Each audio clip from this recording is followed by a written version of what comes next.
All right, cool. So I believe that we are now live. So welcome to the first official episode of the Radiance Field podcast, where we are both myself, Michael Rubloff, the founder of RadianceFields.com, and Janusz, otherwise known as Mr. Nerf, are coming to you, and we will be streaming all of these episodes weekly. You'll be able to find them on Twitter, YouTube, LinkedIn. We're also going to be putting them onto where you would find audio-based podcasts such as Apple Music and Spotify. Really, wherever you are listening normally, we will be there for you. But today we have actually a really exciting episode. We have Olli Huttunen from Finland, and we're super excited to have him on the show with us today. I've been a huge fan of your content since you started to go through some of the 3GS stuff and started to pop onto my timelines, and very helpful. I'm really appreciative of the post-shot camera tutorial. That was super helpful for me. And so, yeah, I'm very glad to have you on the show today and, talk about, some of the things that you're working on. Yeah, I'm also very glad that we have you here because I really love your videos. You were one of the first guys doing educational videos on Gaussian splatting. You jumped on last year in September, and it's very exciting to have you here and to tell more about your experience and to see what's going on with your content and what the future of your content will be. Yeah, well, thank you guys, and thanks for having me on this podcast. It's a pleasure. Yeah. Cool. So yeah, let's get started then and kind of get a little bit about your background. Like, how did you kind of stumble into this world of radiance fields and Gaussian splatting?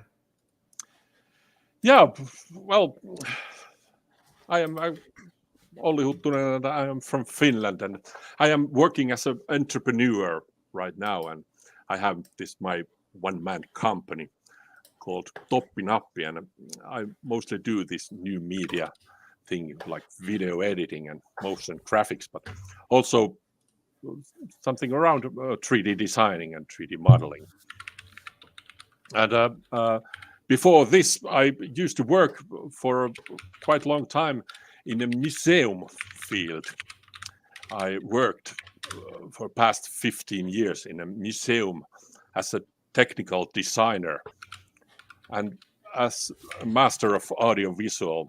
In the museum, we did a lot of these contemporary art exhibitions where I often was responsible for the implementation of various video installations. So I worked a lot with video projectors and these media players and touch screens, and also produced various interactive multimedia content for the exhibitions.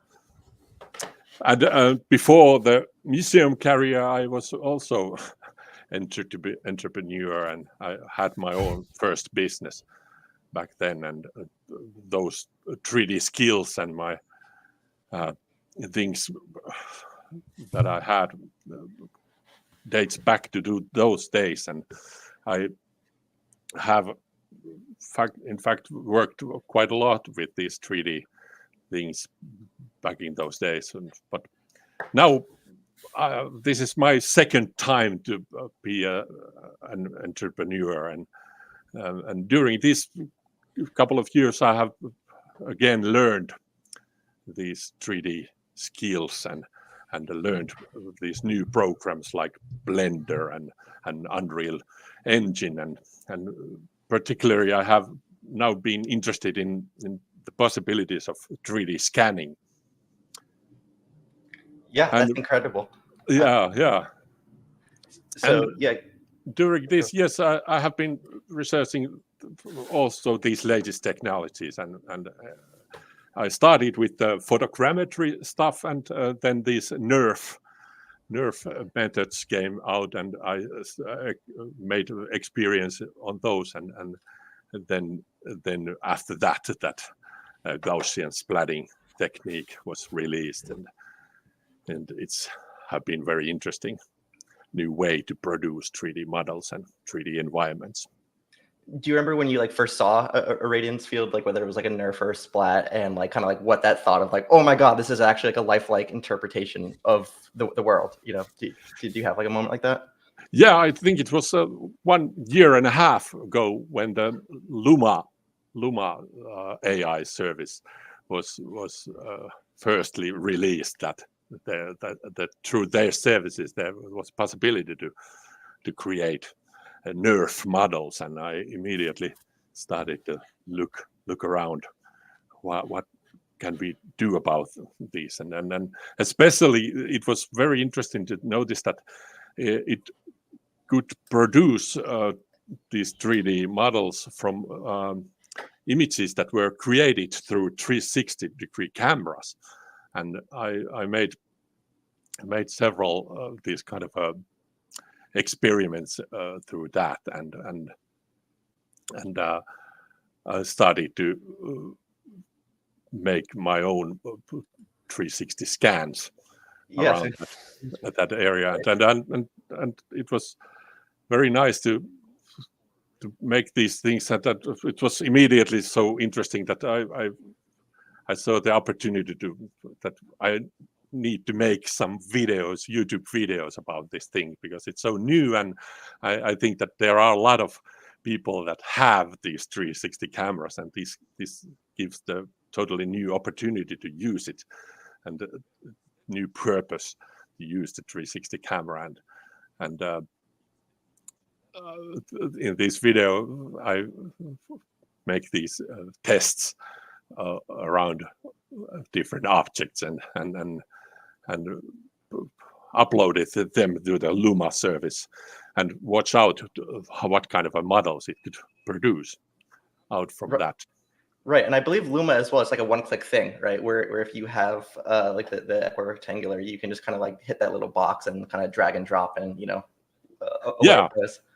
Yes, you need to choose that what kind of a source material you are putting in that service, and it was very interesting to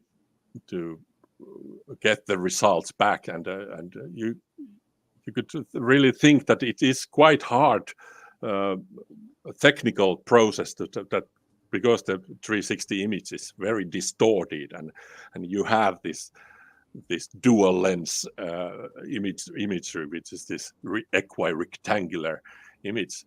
It's need to have some very great mathematical thing that source material has to be dismantled in several parts before you could create these kind of 3D models out from it. But I of course, because it's ready-made service, you don't know what's happening under the hood in there, but it was still great to test different kind of methods that how it could bring out these 360. Right. Videos. We have a comment here from the Nerf Guru, from Jonathan. Your Gaussian splitting videos are the best. Yes, they are. So my question would be, what inspires you to do certain kind of videos, or how do you choose the topics which guide your video? Yeah, well, I like to do this educational stuff, and I teach people, and when I learn something myself and understand things myself, I want to explain them out, and I noticed that because this is so new topic that people are very eager to hear and learn about these things. I decided, because I know how to make videos, and I really like to do these tutorials and stuff. I decided to make first videos about these techniques, and especially it started with this nerf techniques. It was interesting also to notice that the Luma AI wasn't the first, the only one service. There was also this Korean, I believe it's a Korean service called 3D Presso, which also used the same technique to produce 3D models. And when I noticed that, it was very nice topic to make this kind of comparison between these two services and watch what kind of results they would put out when I uploaded the same material to Luma service and to 3D Presso service and see what comes out from there. And it was very interesting to notice that there are several things that 3D Presso were doing much better than Luma AI, but Luma AI could understand this 360 material, which makes it unique, and there are several differences between these new tech web pages and services. Yeah, and one of the reasons why I really like your channel is because you really are able to like merge like educational content and being able to like break it down in like a very accessible way. But you also have really high production value too in like the audio and the visuals, and you could really feel like there's like a full story being crafted. So I definitely recommend if anyone is like watching this and like looking for some kind of like tutorials or like how to get started and compare some of these things, definitely I would recommend checking out Olli's YouTube channel, which the link is just in that little bar just below our faces right now. But yeah, it's cool to kind of see this evolution of all the platforms too, like you were mentioning with like Luma, and then like moving into like some of the locally trained ones like Nerf Studio, and now the kind of the really hot one is Post Shot, and we're able to see some really high fidelity captures coming out of Post Shot too, in a way that feels a lot more, I guess you could say, like intuitive for people who might not necessarily have like a technical background too. So it's pretty cool. I also want to talk about some of like your invention skills too, because I've noticed that you have a penchant for creating these tools, and I know Janusz as well has been like kind of going into this route with the Gaussian pole. But yeah, I want to talk about like this tool that you've created and kind of like how like what were some of the things that you learned from creating this? Yeah, that one is the camera spinning tool, which I built from the IKEA stool. And I always had a bit of this inventor bug in me.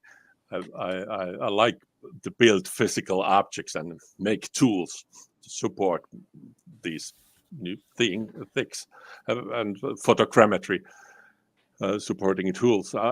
I have 3D printer, and I have designed and printed a lot of different parts for my cameras with it, and then when I found pictures and videos on the internet about these camera spinner devices, which were mostly are used for the production photography and stuff, that I thought immediately that this could be a very cool scanning device, that you could rotate the camera around the object and not the way around that they usually used with these lazy Suzanne, or what they call it, or these turning tables.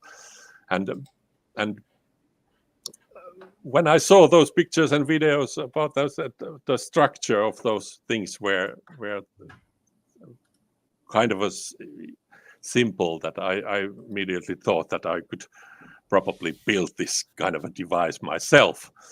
And I just looked to what kind of already made parts I could get to it, and I noticed in IKEA's collection that there was this pretty neat stool that could be used in this case, and I produced this few 3D printed parts, and I get from the hardware store I get these aluminium pipes and connected this, and I of course had already some camera gears of my own, and I connected them to that device, and I got this camera spinner where I could even produce this kind of a Nerf model of Turun Sinappi. It's the mustard puddle up there, and I even get it motorized with this very weak rubber band thing that I connected to my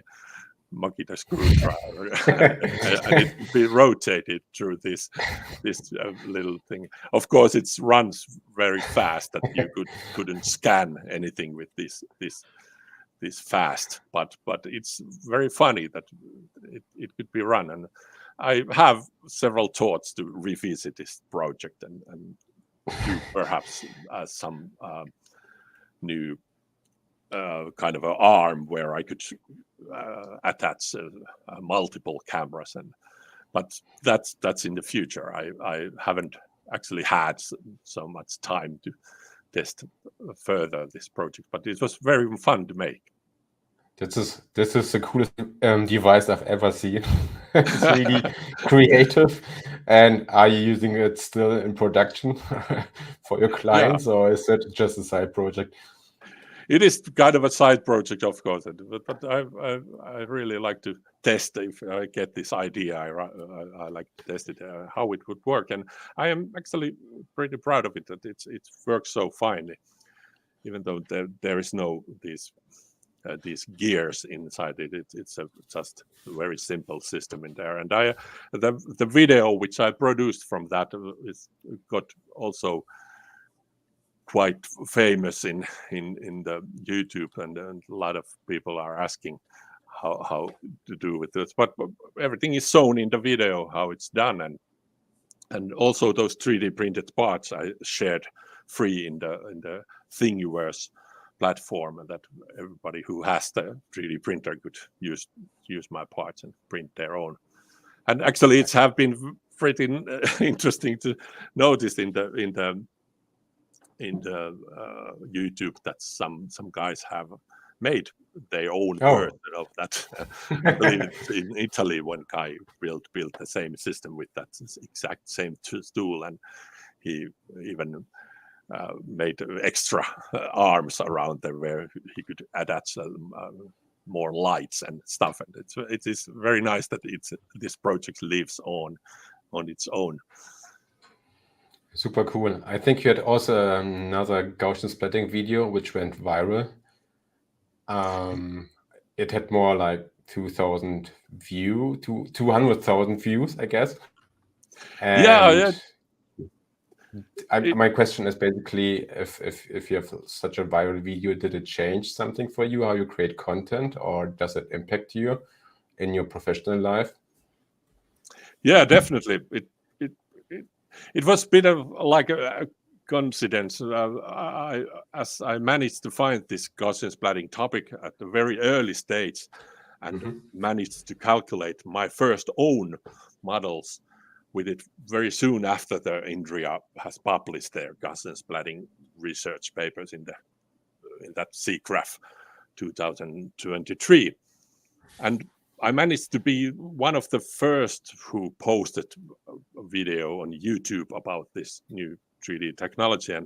And even though I didn't really fully understand everything, how it actually works, I was interested in sharing my results and the first scans I was able to present in the form of Gaussian splatting.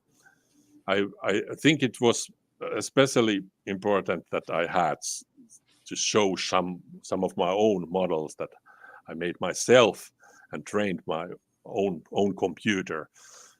There were so much these regular, the white pike or someone's backyard, which is the already made models, which is freely there to anyone to test and use. That I think it was important to have something of my own, and I think that was one of the reasons that my video get sort of a viral in that situation. So in the when I posted that video, it quickly gathered over 100,000 viewers and became by far the most viewed video I've ever posted so far. And currently it has about 245,000 views, which is, I think, very good for such a very narrow niche. this naturally also increased the number of my subscribers to my YouTube channel, and I was able to monetize my channel, and just for that one video. Nice. Yeah, I think it speaks to just like how this lifelike output that you get can like resonate with people to see something and just like have this immense curiosity to learn like more about it and be like, oh, if he can do this there, I wonder if I can apply this to this part of my life or this part of work that I have. And we actually have another question from Jonathan Stevens too. And as a disclaimer too, if anyone has any questions, feel free to throw them into the comment section where you're watching, and we'll be able to take a look at it and bring them up here. But Jonathan says that he notices that you've been using PostShot a lot lately for your model creation, and in my opinion, rightly so as well. But he wants to know, do you prefer like the just using PostShot of just like kind of like drag and drop, kind of click the buttons and go, or do you prefer like Nerf Studio, or also just like kind of like cloud-based applications like Luma?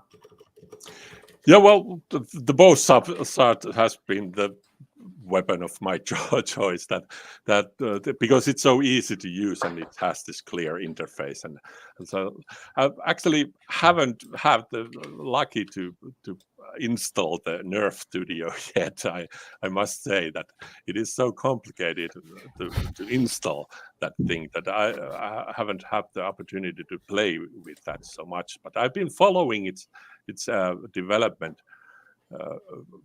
beside all these things, and because this PostShot can do very similar things right now, and even though it doesn't have these Gaussian profiles that much that the Nerf Studio has, but it's very easy to start calculate and train your Gaussian model on locally on your own computer. So it is very nice program for that.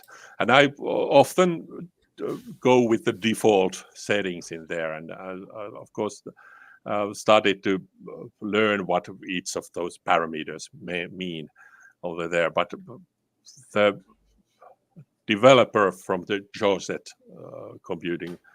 visual computing studio, where the Jascha Wetzel, who has developed the PostShot, he has done very good job how the process goes on, and the results are very nice, and it is very nice that the PostShot has this live preview where you can really see how the Gaussian splatting are developing, and how the splats are getting accurate and smaller and smaller, and the model is producing under your eyes on there. I think that also in the Nerf Studio you could do that, but yeah, I like softwares which are easy to use, and of course they are also so easy to teach other people in that sense. Right. Yes. And kind of for me too, that's what got me hooked originally, was actually being able to watch it train right in front of your eyes. I liken it a lot of times to watching like a film photograph, or develop inside of a dark room, and you can kind of watch the entire world like kind of explode before you, and you can start to see it actually get formed, which is I think since the first time that I saw it in like Instant NGP, for instance, it's always like hooked me for having that as a feature. So I've always preferred the platforms that let you visualize that and see that training process too. And so for PostShot, you can find it at josette.com. It is currently free. If you are on Windows, you will need an NVIDIA GPU to run it. But like Olli was mentioning, it's really like intuitive. I think if you've used things like Microsoft Word, this will feel very intuitive to you. And so I have nothing but good things to say about PostShot. But because we kind of were chatting a little bit about like experimenting and kind of like pushing things forwards and bringing them into some other platforms. You've done some tests bringing them into Unreal Engine, for instance, and so I wanted to kind of like talk to you a little bit about that and kind of like go through your workflow and what you found to work well and maybe not work so well.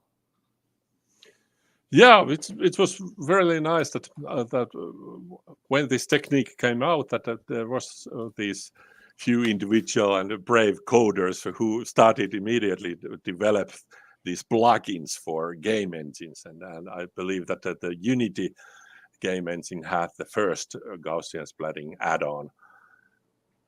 But right after that, the first plugin, I believe it's from one Japanese developer who made it for Unreal Engine, and it came out for the Akia Research. Is that the one? Yeah. I guess Genji Asaba or some Yes.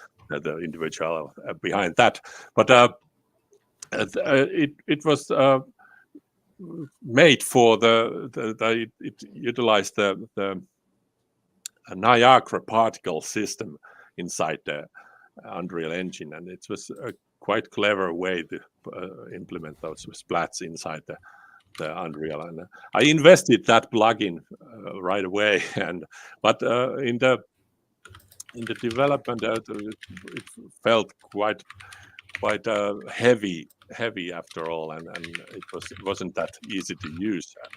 I think that there were some display problems with it, but quite after that when Luma AI started to release their own version of the Gaussian splatting, they also pretty soon released their own Unreal plugin, which they also had for the Nerf system also, that they just a little bit tweaked that, I think, and they could release that, and it's free to use, and you can find it from the Unreal marketplace.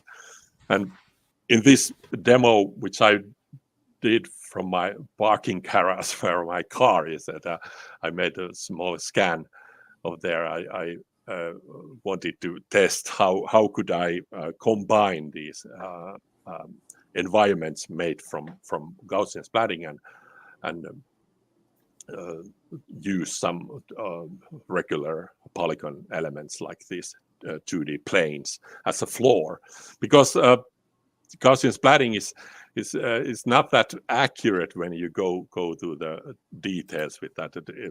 All these straight walls or straight surfaces like walls or floor are pretty soft and this kind of a mushy, and they don't work as good in there. So there is a possibility with this Luma AI plugin to use these cutout boxes and cut out those areas which you don't want to use.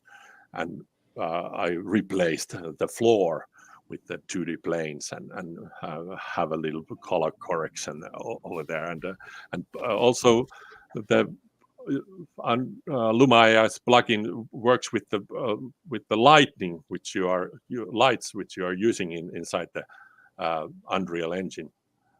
So with this, it was quite easy way to build this kind of a hybrid model where you could use these Gaussian splattings as a background, and then you could use these photogrammetry models in the foreground and use it this way. They most likely use a mesh, right? They are creating to enable the lighting. Yeah. There are these several problems that the lights can affect only for the colors and the lightings, but they don't produce naturally the shadows or even the reflections you can't have from the Gaussian models. There are these limitations, but I think that when you combine with these things that where the both world of these polygon models and these Gaussian models are good, it's quite interesting way to build quite fast these kind of environments. And I mean, they look awesome, right? You scan the parking lot there and you can have it in a 3D engine. I mean, it's awesome. So my question is, because I doing it currently, and you had it like a couple of months ago, and you also inspired me partly, your magic wand. So I would like to talk about this one. So how did you come up with the magic wand, and what is your experience actually with scanning objects with this wand? Yeah, this have been my project of this summer. This is my so-called magic wand, which is this kind of a scanning stick. There's this 2 selfie stick where I just attach 3 different cameras. Firstly, I thought that I would need the cameras which are same brand and they are same settings in them. But when I watched the development of the PostShot program, I noticed that there was this thing that the developer said that it understands the multiple FOVs and it could field of views with different cameras, and so I decided that I don't need perhaps any sponsor for this project, that I could use the cameras of my own, which I already have, and I decided to use my 360 camera as the highest camera on that stick, and then I used the DJI Action 2 camera, which is actually my web camera right now in here, and then I had this very new Insta360 Go 3 S model camera, which is this very interesting little camera where you can separate the camera unit and use the action bar as a remote monitor. So I attached those to this selfie pole and could extend the pole in the place where I would like to go scan, and first I made a little scan about the kind of old airplane which was kind of a good object to scan, the go around thing. But then the second task I thought I would do a larger scanning, and I chose this ruined church, which is here in Pälkäne here in Finland, and it is interesting place that it's this old church that doesn't have any roof on it, so I could scan it in at the ground level outside and also inside, and then I could also take my drone and shoot it over on the air, and have this kind of a peek inside the church from the air. And it was this kind of a 4-camera combination, which then I put together. And I was very surprised that it actually worked. And the PostShot algorithm, the PostShot used this call map algorithm to build the sparse point cloud. It takes very long time to calculate it, but it was successful to connect all these scans together. And I believed it was like a 12 different video clips, which I uploaded to the PostShot and let it process that. And it came out pretty well. One question. How much do you think helps a drone shot if you fly the drone over the building? Is it very helpful in terms of quality? Yeah, I have the thoughts that perhaps I didn't know have to use the very far. I made 2 loops around the church, and I made one from the far where I could see the whole area, and then one from little closer that I could see all the parts from the top of the church. And those were the major part where the calculation started. The aerial footage was the most important parts and then the PostShot started to connect these scans from the ground to that. So it was quite important to have that drone shot. And so I also want to ask you a question about like this magic wand, and actually this shot right here in particular with that table, because in one of your videos you were talking about like how, depending on how long it actually takes for you to capture the space itself, the sun could shift and create different lighting with a bit of inconsistencies then when you go to reconstruct it. So when you have something like this, like how big of an aid is it to be able to just like speed up your capture process by necessarily grabbing like 4 angles from just one pass through? Yeah, it is important when you go like these places like these, and of course it is important to if you really want to make a very good scan, you should also take advantage of overcast weather where the shadows are very, very soft, and you don't have these kind of situations where this sun could pass. But it was because I had this magic wand and I could simultaneously catch all 3 angles at once. It took me only like 2 minutes to go around that church, another 2 minutes inside the church. It was very fast. But when I left out and took my drone out and started to fly, the moment has passed so quickly that the shadow from that church tower was moved a bit. That the table, which we can see on the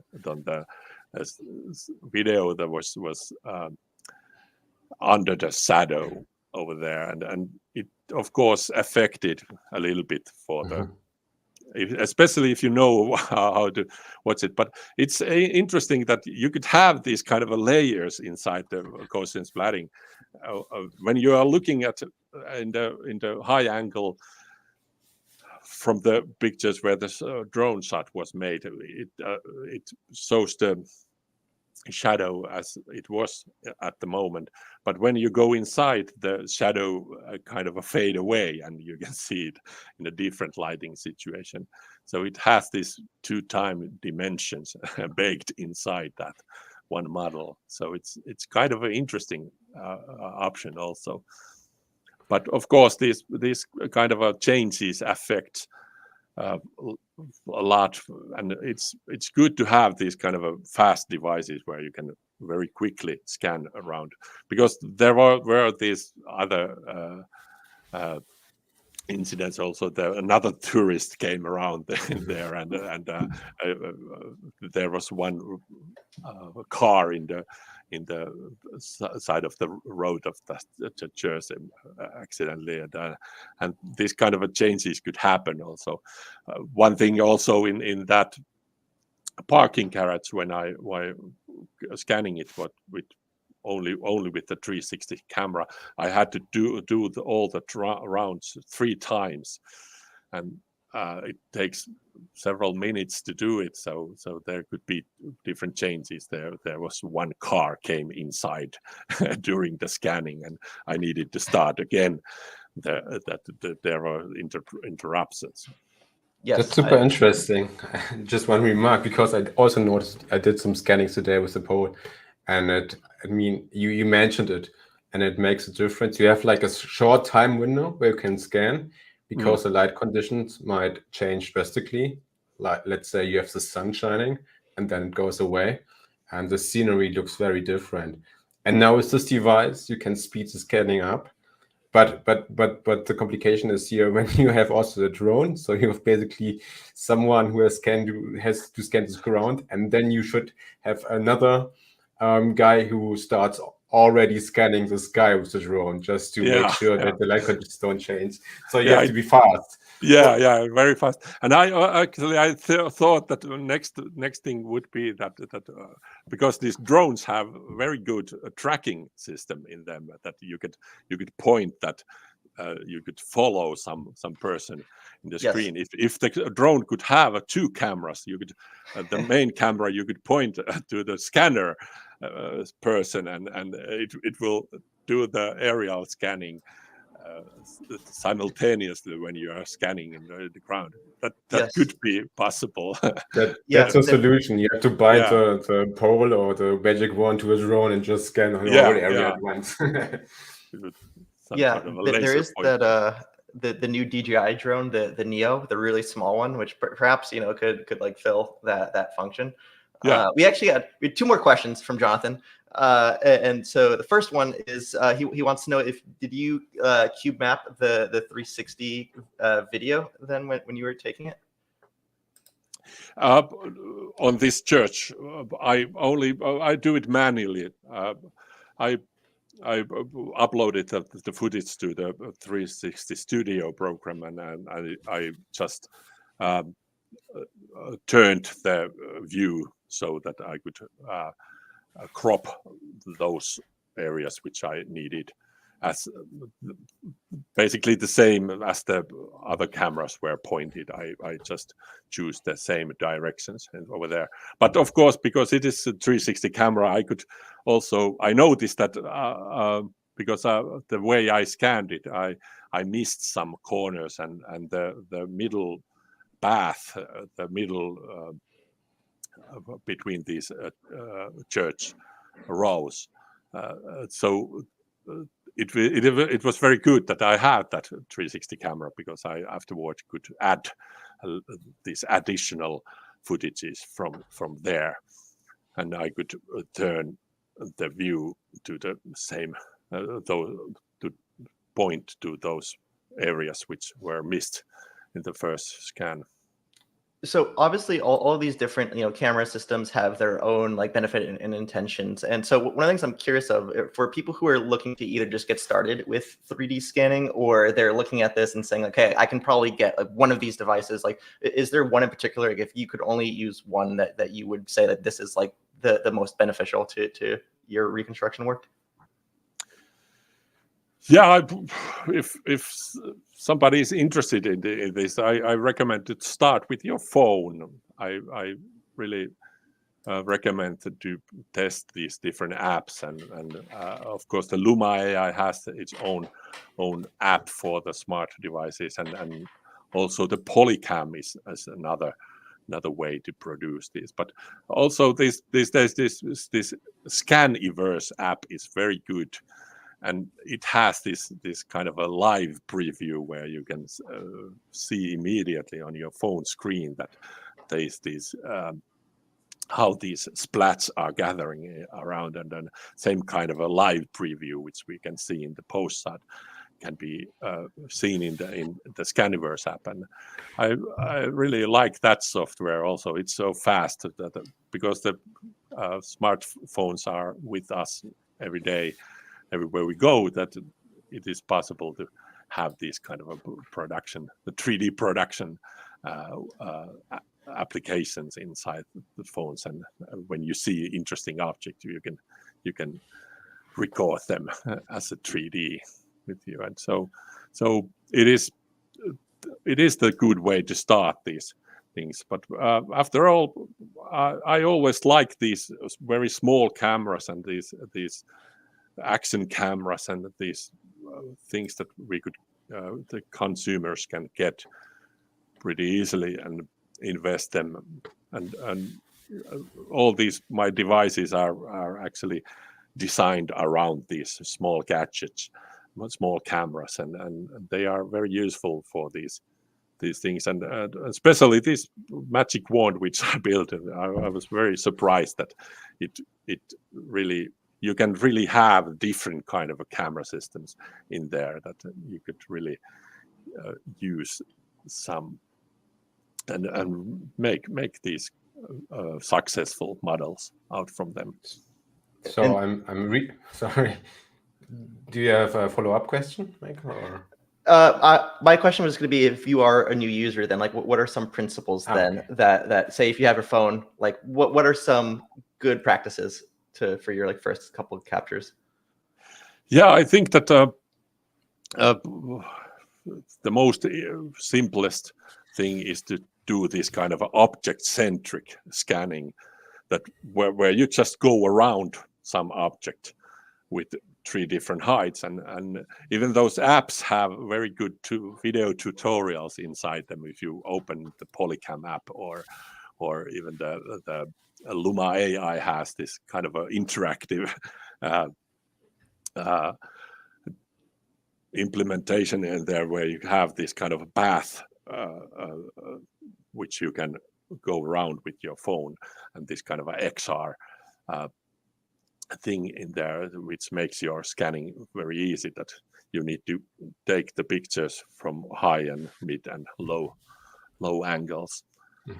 And from that, it starts to get pretty challenging if you want to scan especially interior spaces, that they are a little bit twisted around from those object-centric methods.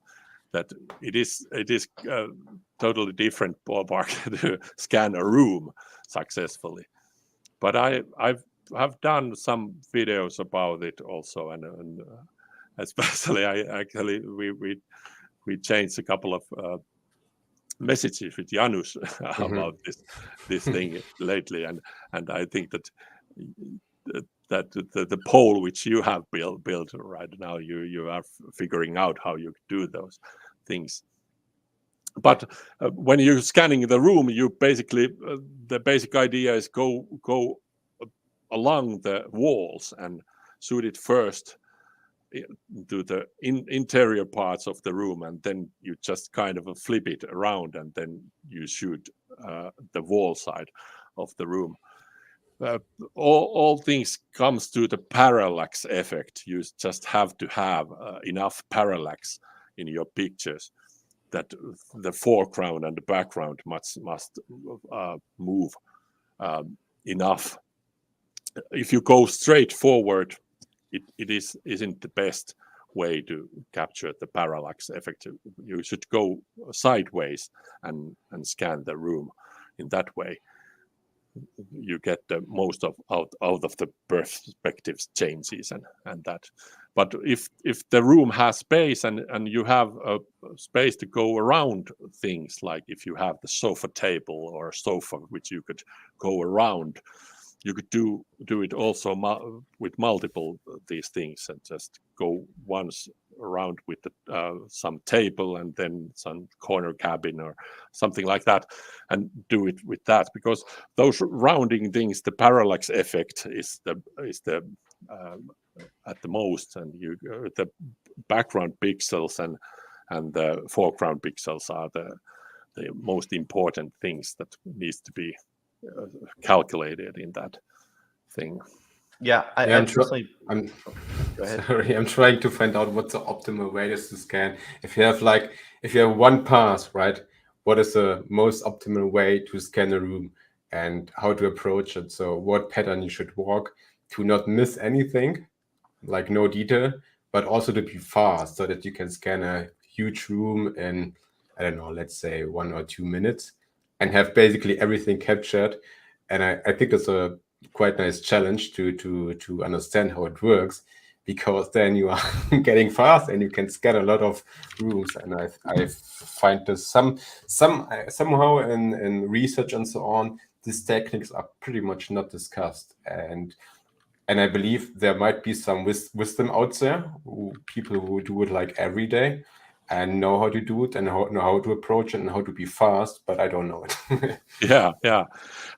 Because the photogrammetry methods, and people who have done a lot of photogrammetry things, they have the basic knowledge of these things the most.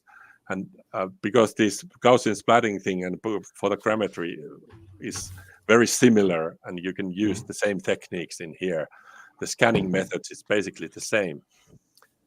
But the Gaussian splatting is forgiving in that way, that you could pass through the transparent things and reflective things like mirrors and the things that it will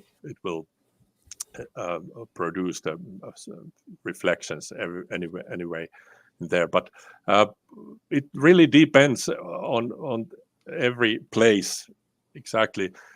If you go to some big hall where you don't have any obstacles, then it's quite simple after all. But when you go to the fully furnished room where you have a lot of furniture lying around you, then you just really need to think what kind of a path you will make in there.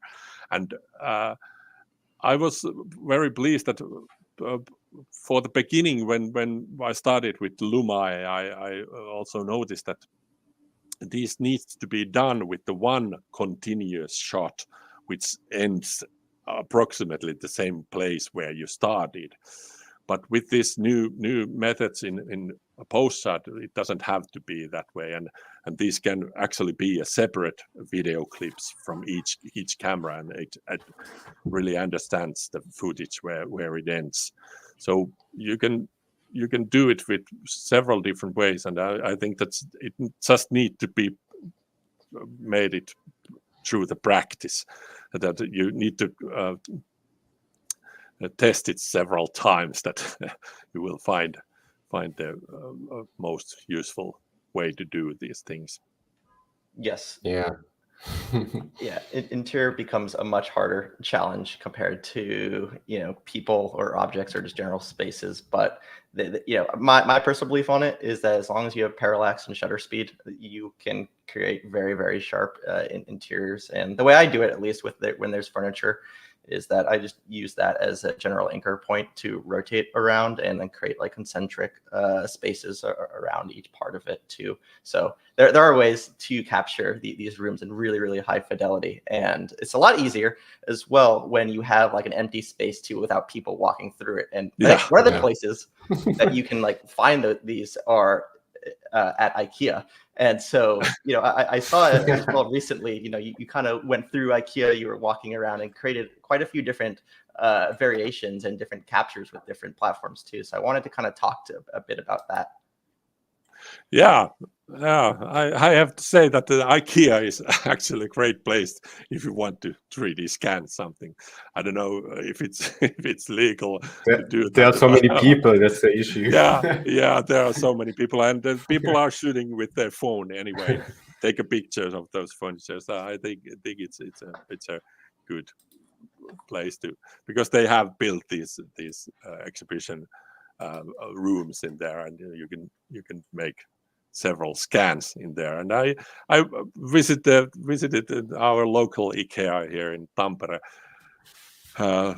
recently, and I decided to test 3 different applications in there, and one of them was this teleport, which is kind of a new from the Varjo company, which builds these very high quality virtual reality goggles and headsets for the industry and things that, and it's interesting that they have also jumped through this Gaussian splatting field right now, that they have developed their own capturing software, and they have this teleport system, which offers the possibility to see those captures which you make with the VR headset, and it doesn't have to be the Varjo headset. You can use it also with several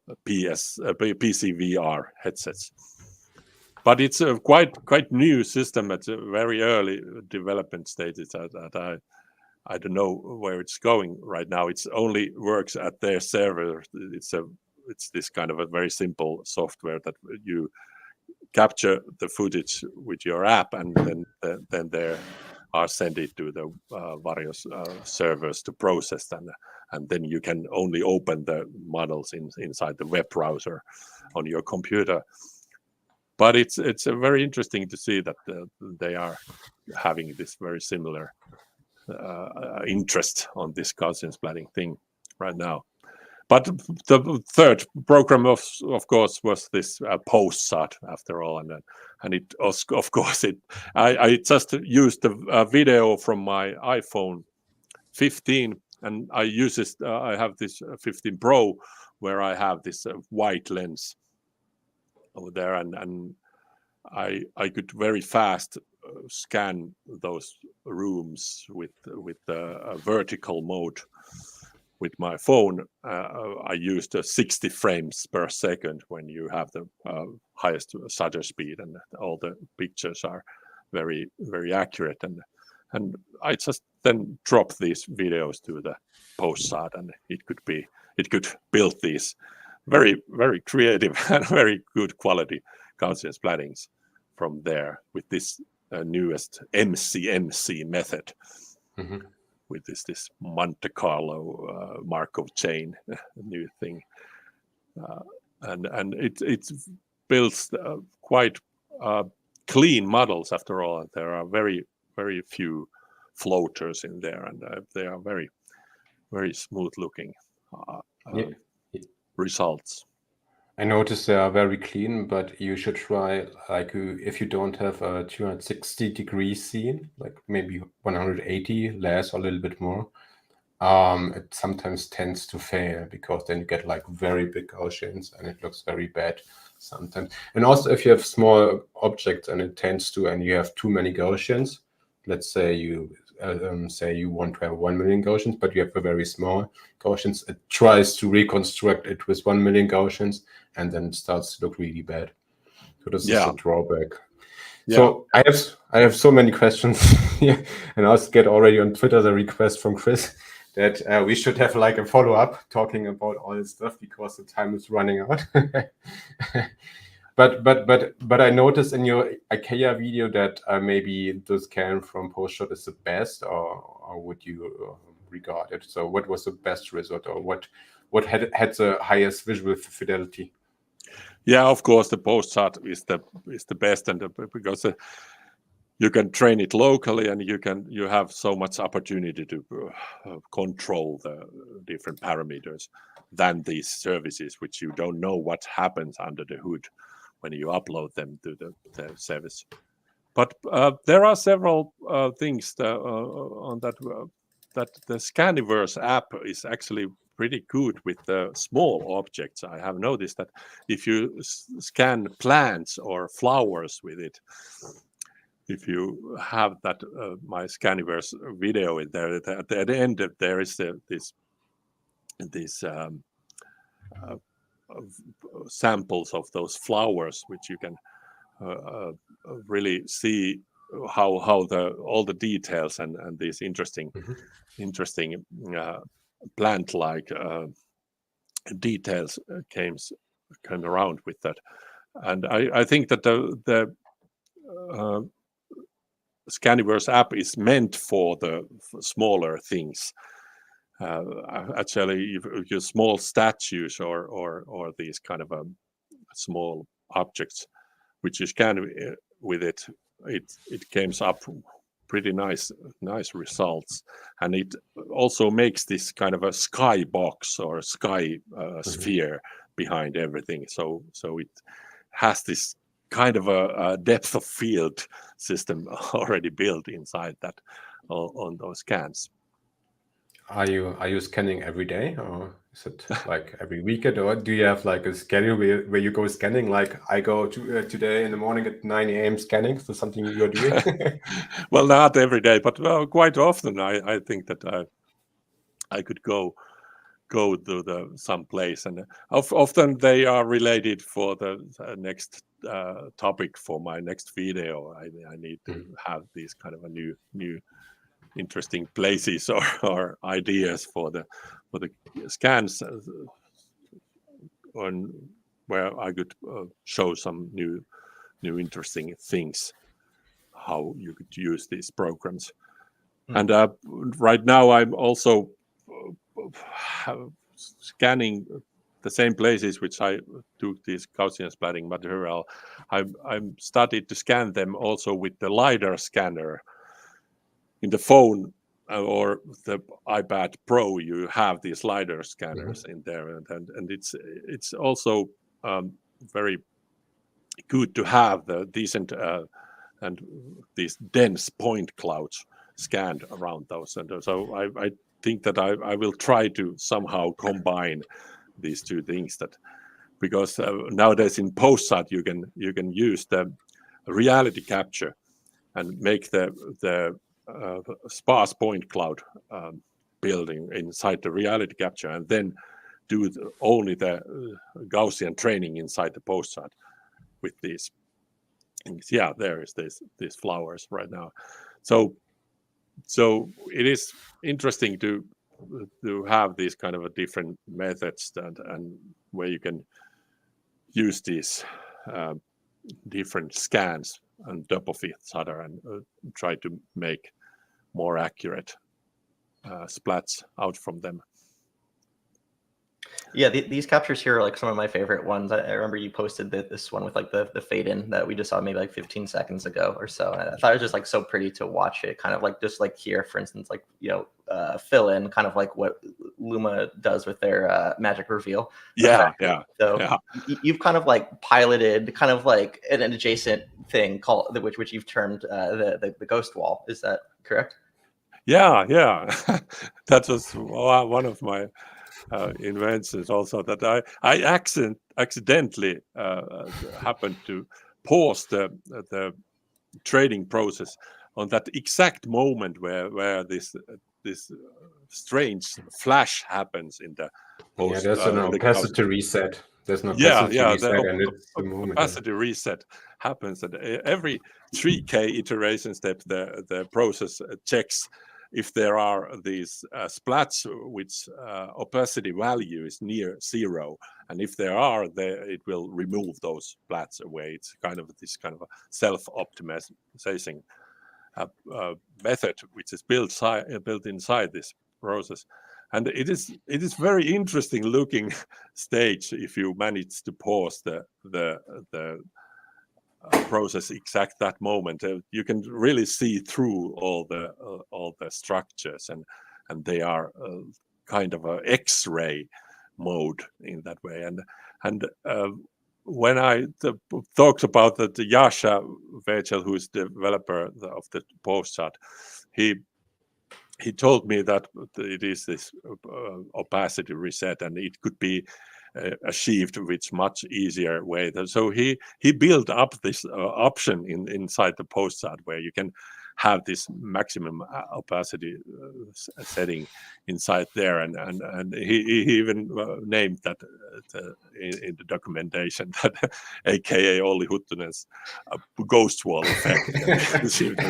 I'm really proud of that I have effected the development of this program with this That's method. awesome. Yeah. And it's very useful in the After Effects side where you can really play with that thing. Mm-hmm.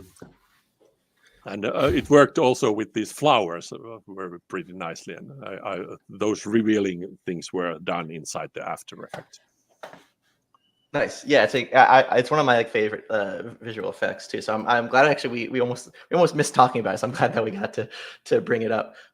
And kind of keeping that in mind too. So we are already like at time, but I'm okay to keep chatting as well. There's a couple more questions we kind of wanted to go through. Yeah, sure. Cool. So yeah, as like a inventor / like pushing things forward as a creator and entrepreneur, one of the things I wanted to ask you about is like how you balance your time between like being out, like Janos was just asking, like scanning every day versus pushing other things forward versus like editing. Like how do you manage your time between like all these things? Yeah, well, actually now I haven't had that much job. So I have a lot of time for these my researchings, but these have been very useful also, that the time I invest in this research, they have also bring me these new gigs and opportunities and new contacts, and a lot of different peoples all around the world have sending me questions that how these techniques can be used in several different things, and it has been very useful to take this time, so I am very inspired to do this researching on the time. But of course, when I work on some bigger projects, then I just need to focus on them. But right now, I have been that kind of a lucky that I could work on this research side right now, and I really like to do it, and I hope that it will bring me these jobs, and it is the thing that it's very useful to know that I think that in the future all these digital twins things that are just coming, and people are really starting to understand that it's a very good thing to have this kind of a 3D a copy of places of your houses or different kind of constructions. And especially in cultural heritage places, I have done a couple of those scans on my job also, and places which are very valuable to scan, because there could happen anything that they are not visible after a couple of years or something like that. It's important to capture and record these important things. Exactly. Yeah, I feel like as people realize that any camera or anything that is capable of creating a still image can reconstruct something in hyper real detail. There's no proprietary like point of entry to this. This is something, if you have a phone camera, a film camera, an actual cinema grade camera, all of these devices can create these, and it's just going to get continuing, lower and lower, some of the barriers to entry. So, and anyone can really get started with this too, which I think is just incredible. But as you kind of talk about like things going forward into the future too, I do want to get your opinion on, what do you see as like this evolution for both like radiance fields in terms of like both nerfs and Gaussian splatting, and then kind of like 3D scanning at large?